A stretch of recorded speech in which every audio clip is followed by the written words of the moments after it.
Good evening. आज 11th class physics में एक बहुत अच्छा टॉपिक है rotational kinetic energy. Rotational kinetic energy का डेरिवेशन क्या होता है ये आप पढ़ेंगे। इसको समझने के लिए चैनल में स्टार्ट से लास्ट तक रहेंगे तभी समझ पाएंगे। टॉपिक है rotational kinetic energy.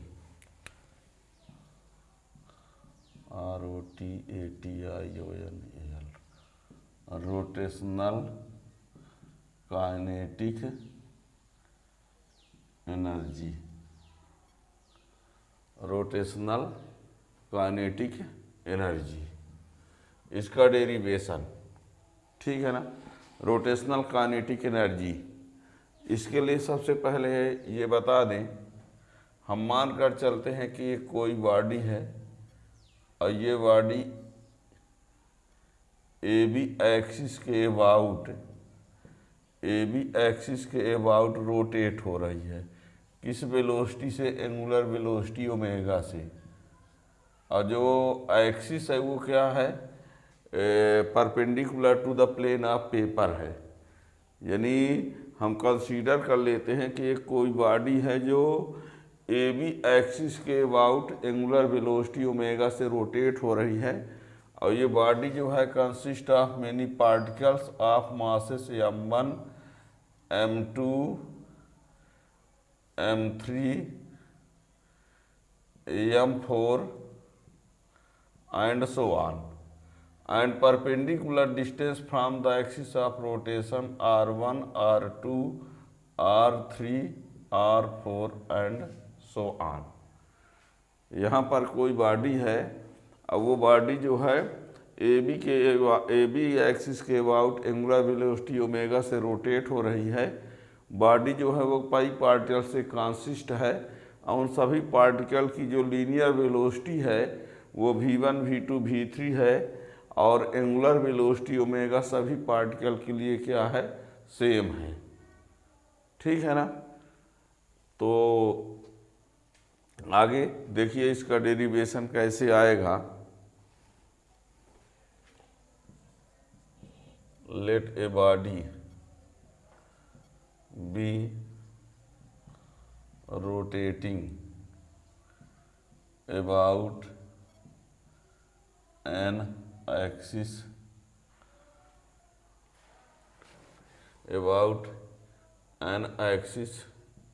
A B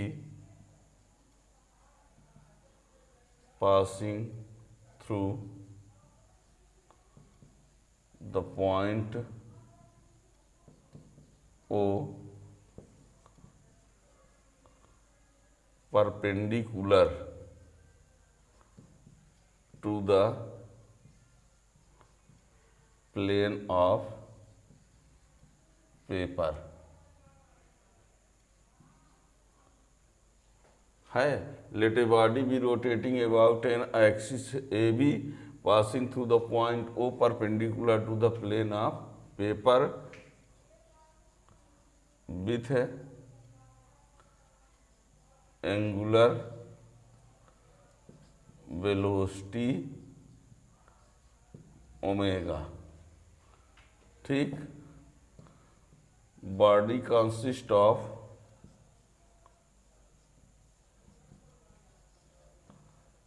many particles। Body consists of many particles of masses m1 m2 m3 m4 dash dash and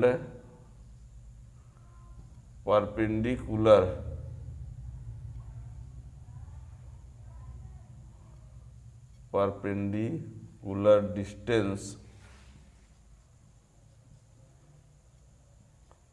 from axis of rotation r1 r2 r3 r4 and so on, and their linear velocities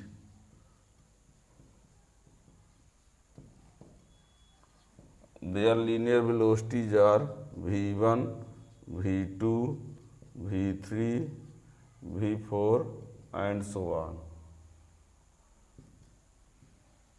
but angular velocity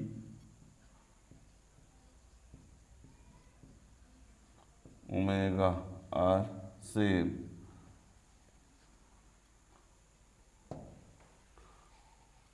ये बात clear हुई? Sorry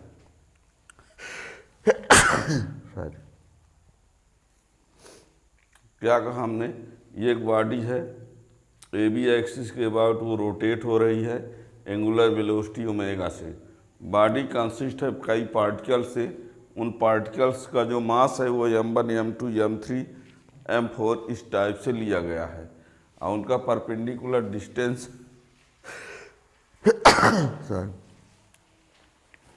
perpendicular distance r1, r2, r3, r4, linear velocity v1, v2, v3 and so on, angular velocity omega क्या है? Same है।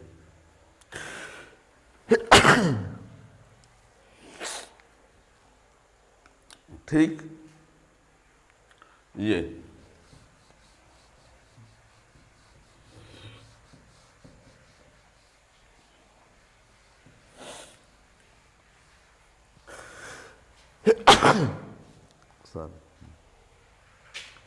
Then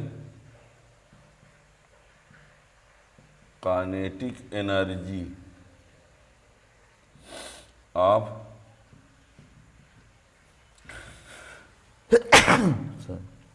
kinetic energy of first particle, तो half m1v1 square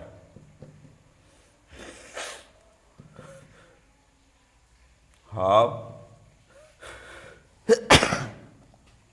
भी को लिख सकते हैं ओमेगा r1 स्क्वायर, क्योंकि v equal to omega r होता है। देखिए kinetic energy of first particle half m1v1 square, kinetic energy का ये फार्मूला होता है।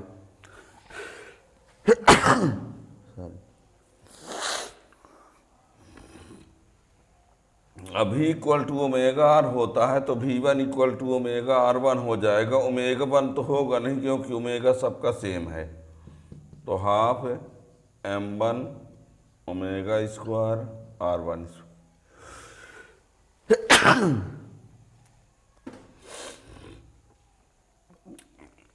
ये kinetic energy of first particle. Similarly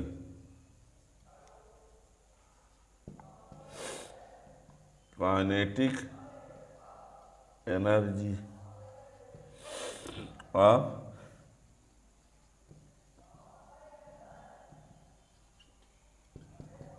half m2 omega square r2 square for third particle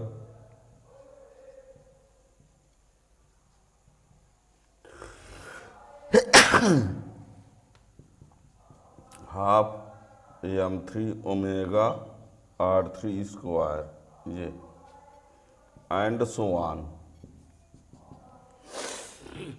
ठीक, तो ये फर्स्ट पार्टिकल का हो गया, सेकेंड पार्टिकल का हो गया, थर्ड पार्टिकल का हो गया। So rotational kinetic energy of entire body,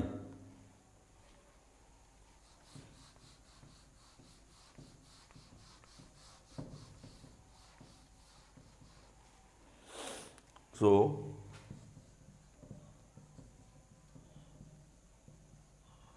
rotational kinetic energy of entire body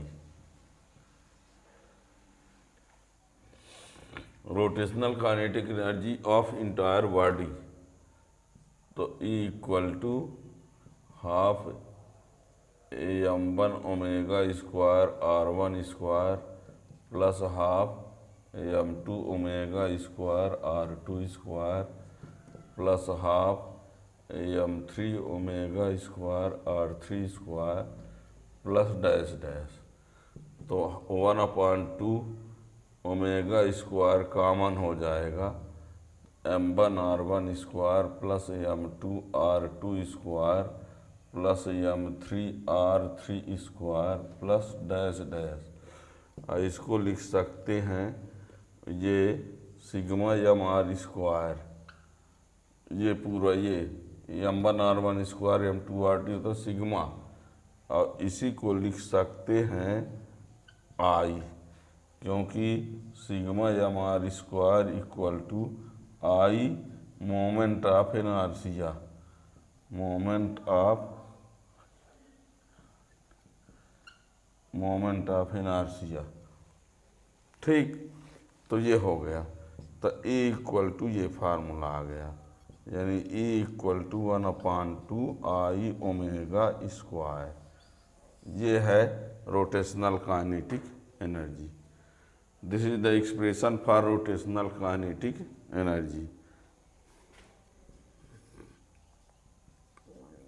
this is the expression for rotational kinetic